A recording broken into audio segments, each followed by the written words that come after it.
Welcome back. Now this is the what's the date?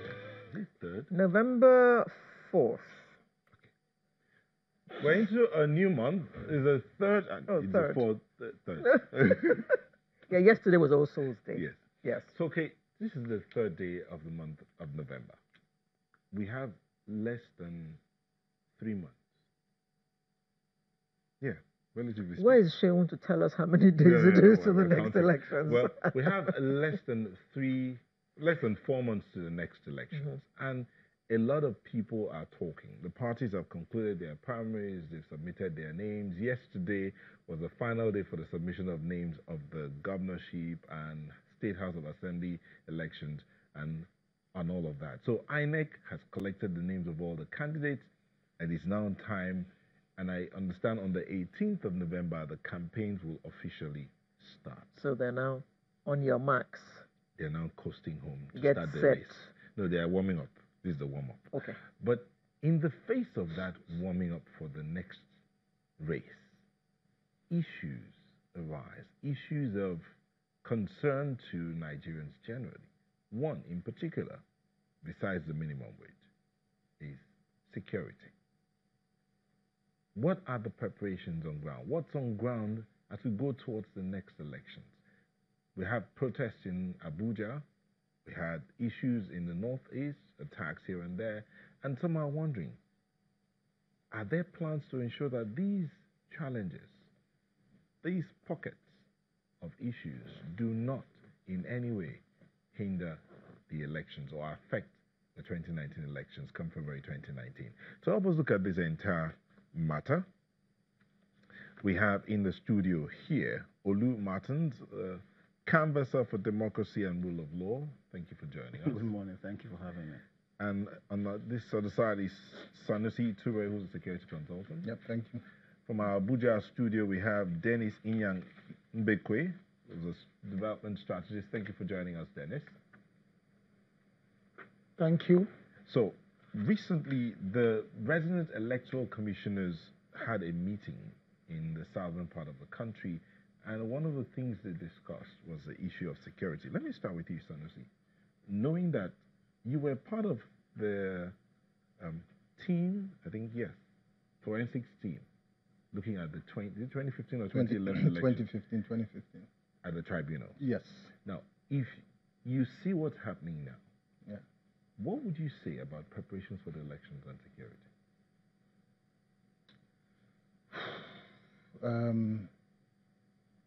With regards to the possibility of rigging and things like that. Security generally. Well, you know, it's a shame that we need to have security in the first place. It just goes to show what our society is really all about. The security in the Northeast is the major problem. There are threats from IPOB in terms of actually saying that nobody should come out and in the Southeast and vote. So there are a lot of problems out there. Obviously, they've the budget for security has been passed recently, I believe, and I think they will do everything they can do in order to stem violence. But I think the key things that we need to worry about with the election is rigging, more so than anything else, because that's where we derive our democracy from. So when I look at security, that's the area that I look at. And in terms of unruly behavior or threats of violence and things like that, that would be taken care of because you'd have a huge presence of the military, police, and whatnot. So I don't think there's threats with regards to that. The threats and the fear that I have is the rigging. Are there any particular areas that you would look at specifically when you're talking about that? Well, you know, it's so sad that the Electoral Amendment Act wasn't passed. I think it has been, well, not in time enough for it to be implemented.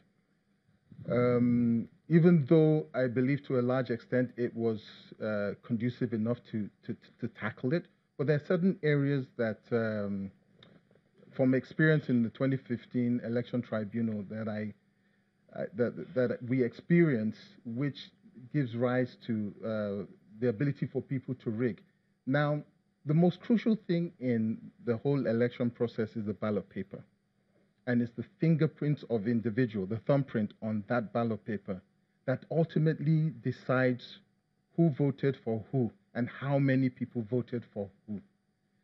So in terms of gathering of evidence for a tribunal, for instance, if rigging were to happen, that's where you're supposed to look at ultimately.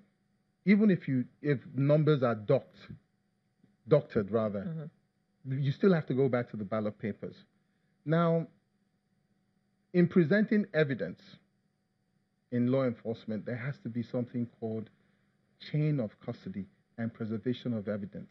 How has that evidence been preserved in such a manner that the integrity of what you present to me for forensic analysis has not been tampered with? We've missed that part. So if you were to, if I was to have access to ballot papers, there are certain things I could do. Really? Oh, yes. Well, okay. We're not going to ask you to tell us. No, obviously I wouldn't. You'll be teaching some people Exactly, things. I wouldn't. But these are the risks. Now, the fact that the Electoral Amendment Act hasn't been passed, that means we have to deal with some of the same issues we dealt with in 2015. So, what's your position as regards preparations in the area of security? Well, let me first of all, culturally, thank the third realm of the estate, especially channels, for trailblazing these very topical issues. The reason being that Patrick Henry did say, and I quote, that the collective freedoms of a people cannot be guaranteed as long as the actions and inactions of leadership is shrouded in secrecy. So when we have platforms like this to exchange ideas, it brings certain things to fore, which makes it possible, first of all, to inform the populace, and then to take proactive actions on every front so that we can forestall certain issues. And I agree with him when he asserted in the first instance that it is a shame that we have security in the number that we have it, especially as our elections, as we build up towards the elections. But I want to ask myself a question, and then perhaps throw it open. Why do we have that kind of dispatchment of security people? It's because we have desperate politicians who have considered elections, and indeed Nigeria, as an annexure of their private estate, who are willing to do whatever it is because they realize that the gestation period for business in Nigeria is lower than the gestation period for politics. So why do I take my money and go and open a gas station, for instance, when I can take the same amount of money and move it into politics, and I have a shorter gestation period, and I begin to live in opulence? It's just simple business arithmetic. So you hear politicians who make very sweltering statements that can precipitate danger and mobilize the people to subvert the process. Of course, you know that elections are multi-sectoral. You have the INEC on the one hand, but the INEC are trained in conducting elections. There's no police that is INEC police. So at the end of the day, INEC will still go back to the traditional, police. But the politicians, the dramatist personnel, the contenders and pretenders, those who want to lay hold of our of common patrimony for their own private good, are desperate about it. So you hear statements credited to senators and former governors